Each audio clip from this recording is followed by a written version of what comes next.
너는 이스라엘 고관들을 위하여 애가를 지어 부르라. 내 어머니는 무엇이냐? 암사자라.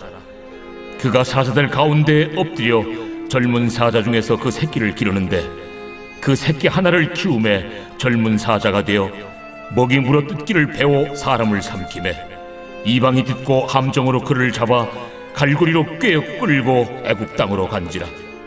암사자가 기다리다가 소망이 끊어진 줄을 알고 그 새끼 하나를 또 골라 젊은 사자로 키웠더니 젊은 사자가 되매 여러 사자 가운데 왕래하며 먹이 물어뜯기를 배워 사람을 삼키며 그의 궁궐들을 헐고 성읍들을 부수니 그 우는 소리로 말미암아 땅과 그 안에 가득한 것이 황폐한지라. 이방이 포위하고 있는 지방에서 그를 치러 와서 그의 위에 그물을 치고 함정에 잡아 우리에 넣고 갈고리를 꿰어 끌고 바벨론 왕에게 이르렀나니 그를 옥에 가두어 그 소리가 다시 이스라엘 산에 들리지 아니하게 하려 함이라. 내 피의 어머니는 물가에 심겨진 포도나무 같아서 물이 많음으로 열매가 많고 가지가 무성하며 그 가지들은 강하여 권세 잡은 자의 규가 될 만한데 그 하나의 키가 굵은 가지 가운데서 높았으며 많은 가지 가운데서 뛰어나 보이다가 분노 중에 뽑혀서 땅에 던짐을 당하며 그 열매는 동풍에 마르고 그 강한 가지들은 꺾이고 말라 불에 탔더니 이제는 광야 메마르고 가물이 든 땅에 심어진 바 되고 불이 그 가지 중 하나에서부터 나와 그 열매를 태우니 권세 잡은 자의 규가 될 만한 강한 가지가 없도다 하라. 이것이 애가라. 후에도 애가가 되리라. 여러분 반갑습니다. 오늘도 큐티로 여는 기막힌 하루입니다. 본문 말씀 에스겔서 19장 1절부터 14절의 말씀입니다. 자, 오늘 말씀을 보면 하나님께서 이스라엘의 고관들, 즉 지도자들을 향한 애가를 부르라고 하십니다. 애가라는 것은 슬픔과 애통함으로 부르는 노래라는 뜻입니다. 즉 이스라엘의 지도자들이 타락하여 심판이 대상이 된 것을 슬퍼하며 노래하라는 것입니다. 자, 그런데 오늘 말씀을 보면 중요한 것이 그 애가의 내용을 보면 이스라엘의 지도자들이 타락하게 된 것에 대해서 그들의 부모, 더 정확히 표현하면 그들의 어머니를 오늘 성경이 언급하고 있다는 것입니다. 왜 오늘 성경은 지도자들의 타락에 대해 그들의 어머니를 언급하고 있습니까?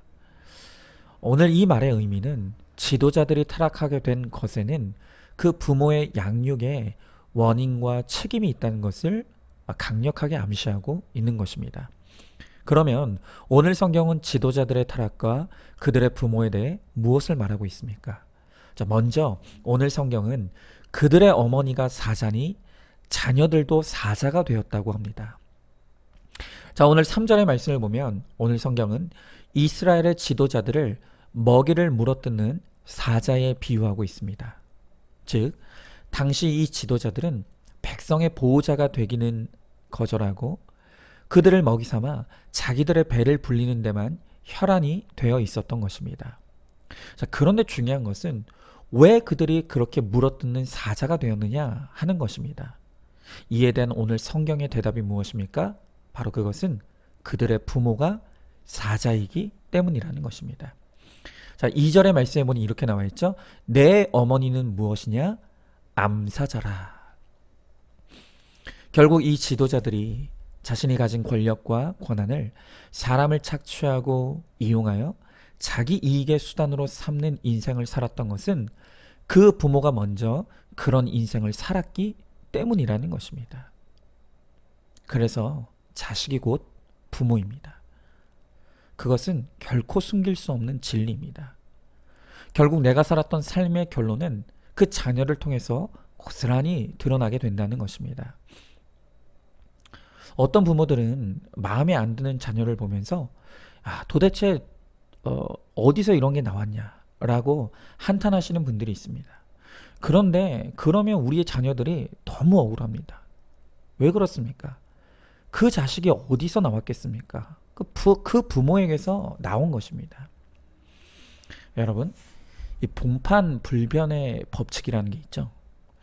요즘 텔레비전에서 연예인들 가정이 많이 공개가 되는데 그 가정들을 보면 어떤 가정 가운데서는 엄마 아빠는 다 너무 잘생기고 이쁜데 그 자녀들은 다소 생뚱맞다 싶을 정도로 정말 전혀 부모를 안 닮은 그러한 자녀들이 있는 것을 볼 때가 있습니다. 그럼 도대체 이게 어떻게 된 것일까?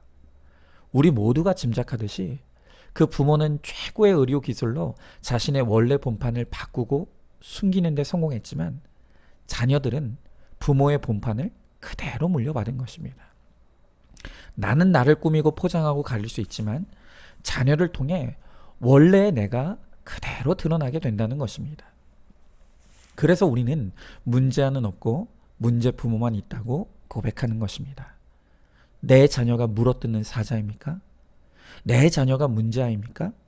그러면 자녀를 탓할 것이 아니라 사자 부모인 나, 문제 부모인 나를 인정하고 회개해야 합니다. 자녀 문제의 해결은 바로 거기서부터 시작이 됩니다. 자, 질문해 봅니다. 지금 내 자녀의 문제가 무엇이라고 생각합니까? 그런데 바로 그 자녀의 문제가 내 문제이고 나로부터 비롯된 것임을 알고 있습니까?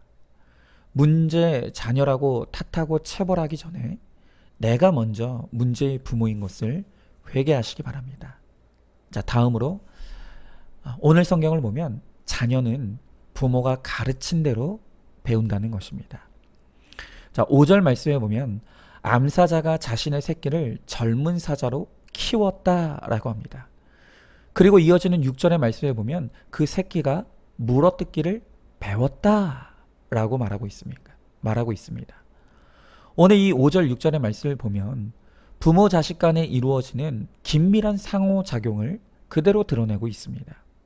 그러니까 이스라엘의 지도자들이 그렇게 백성을 물어뜯는 대상으로 삼고 자기 이익을 앞세우는 이 모든 삶의 가치관과 방식은 부모로부터 배운 것이라는 것입니다.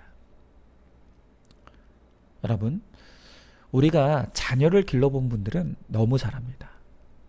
부모가 자녀들에게 좋은 것 심어주는 것은 너무 어렵습니다. 그런데 나쁜 것은 안 가르쳐줘도 우리 자녀들이 너무 빨리 습득을 합니다. 특별히 자녀들을 말로 해서 가르칠 수 있는 때는 정말 너무 적고 순식간에 지나가서 이제는 더 이상 말로는 해서는 듣지 않는 그런 때가 너무나 빨리 찾아옵니다. 그리고 그때가 되면 자녀 양육의 타이밍은 이미 늦은 것입니다. 자, 그러나 그렇다고 해서 방법이 없는 것은 결코 아닙니다. 말로는 도무지 통하지 않는 자녀들을 변화시킬 방법이 아직 남아 있습니다. 그것이 어떻게 가능할까요? 자, 그 방법을 알기 위해서는 일단 성경이 말하는 부모 자식의 관계의 본질을 잘 이해해야 합니다. 성경은 부모와 자녀는 뗄래야 뗄 수 없는 하나로 연결된 강력한 관계라는 것을 가르쳐 주고 있습니다. 그래서 오죽하면 그 자녀가 결혼을 하게 될 때 가장 먼저 해야 될 일이 부모로부터 끊어지는 일이라는 것을 말하고 있겠습니까? 그만큼 부모와 자식 관계는 강력하게 하나로 연결된 관계라는 것입니다. 그래서 부모가 가지고 있는 성품, 자녀들이 그대로 가지고 있습니다. 부모의 행동, 자녀들이 그대로 배웁니다. 부모의 말투도 자녀들이 그대로 가지고 있습니다. 부모의 마음속에 있는 모든 상처와 쓴뿌리를 자녀들이 그대로 물려받고 있습니다. 심지어 부모가 가지고 있는 병, 집안 대대로 내려오는 병을 자녀들이 그대로 가지고 있습니다.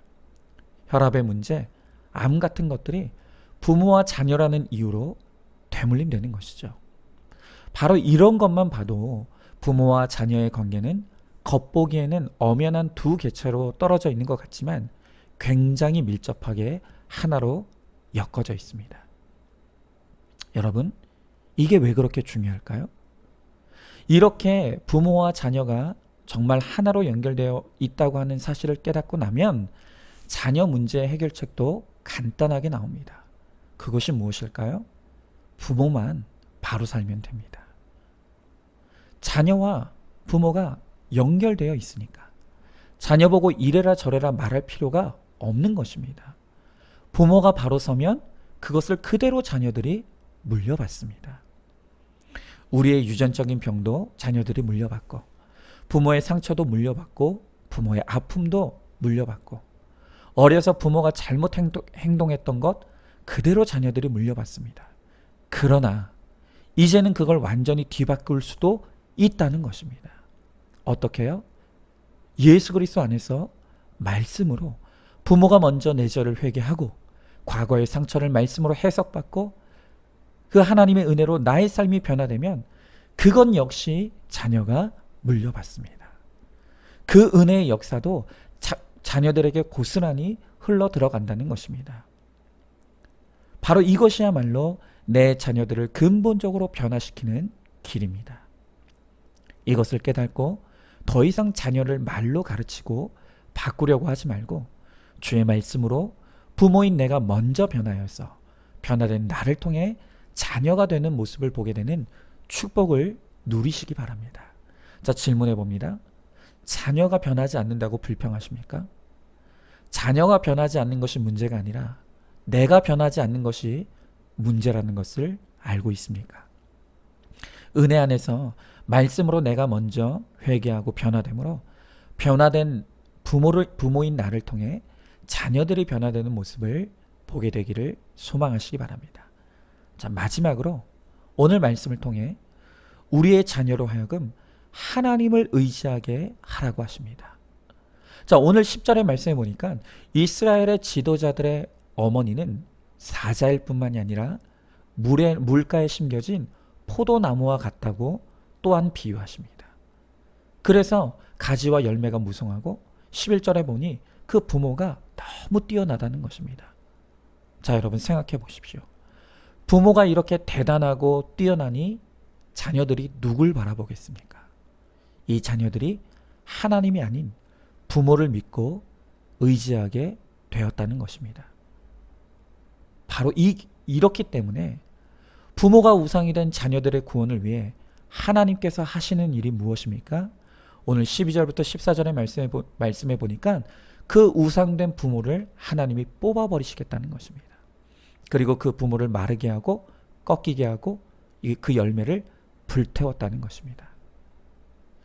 그렇게 해서라도 하나님은 그 자녀들이 부모가 아닌 하나님을 바라보고 의지하게 만드신다는 것입니다.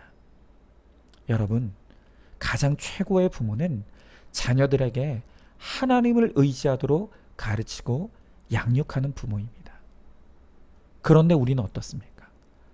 믿는 부모조차도 자녀 기죽으면 안 된다고, 자녀 고생하는 거 싫다고 부모가 대신 고난 다 당해주고 자녀가 흘려야 될 눈물을 부모가 대신 다 흘려가면서 자녀들의 하나님 노릇하고 있는 그러한 가정들이 너무 많습니다. 그래서 어떤 부모님들은 보면 너무 자식들에게 지극정성이어서 제가 그 집 자녀라면 저라도 하나님이 필요 없고 하나님 안 믿을 것 같은 그런 부모들이 너무 많습니다. 여러분, 그런 부모는 자식의 구원을 막는 최악의 부모입니다. 그래서 오늘 하나님이 그렇게 자녀의 하나님 노릇하는 부모를 말리시고 꺾으시고 태우셔서 그 하나님 노릇하는 그 모든 것을 막겠다고 하십니다. 그리고 그렇게 해서라도 자녀들로 하여금 하나님 바라보게 하시고 하나님 의지하게 만드신다고 하십니다. 여러분, 이제 이방인의 가치관을 버려야 합니다. 좋은 부모, 나쁜 부모가 따로 있는 것이 아니라 비록 내 부모가 마른 가지처럼 내게 아무것도 해준 것이 없는 그런 부모라 할지라도 그것 때문에 내가 하나님을 믿고 의지하게 되었다면 그 부모야말로 최고의 부모인 것을 알아야 합니다. 부모는 자녀의 하나님이 아니라 자녀에게 하나님을 소개하는 안내자일 뿐입니다. 부모가 그 안내자의 역할만 잘해도, 그래서 자녀들이 하나님 의지하는 법만 확실하게 배워도 더 이상 내가 내 자녀에게 할 일은 없습니다. 왜냐하면 그때부터 하나님이 그 자녀를 확실하게 책임져 주실 것이기 때문입니다. 최고의 부모는 내 자녀와 하나님을 연결시켜주는 부모임을 알고 자녀에게 하나님이 아닌 안내자가 되어서 하나님을 의지할 수 있도록 도와주고 또 그렇게 양육하는 최고의 부모가 되시기를 소망하시기 바랍니다. 자, 질문해 봅니다. 지금 내가 자녀들의 하나님이 되려고 하고 있지는 않습니까? 자녀들에게 하나님을 잘 안내하고 있습니까? 내 자녀들의 고난을 덜어주는 부모가 아닌 자녀의 고난을 해석해주는 말씀을 가진 부모가 되시기를 바랍니다. 자, 오늘도 10월 6일 보석상자입니다. 옳은 사람, 그른 사람은 없습니다. 강한 사람과 약한 사람이 있을 뿐입니다. 비판보다 중요한 것은 하나님의 마음을 품는 것입니다. 한 사람을 귀히 여기는 마음, 그 한 사람의 구원을 위해 헌신하는 것이 하나님 나라를 이루는 믿음입니다. 아멘. 오늘도 큐티로 기막힌 하루를 살아내는 하늘가족 공동체 우리 모든 성도님 되시기를 주님의 이름으로 축복합니다.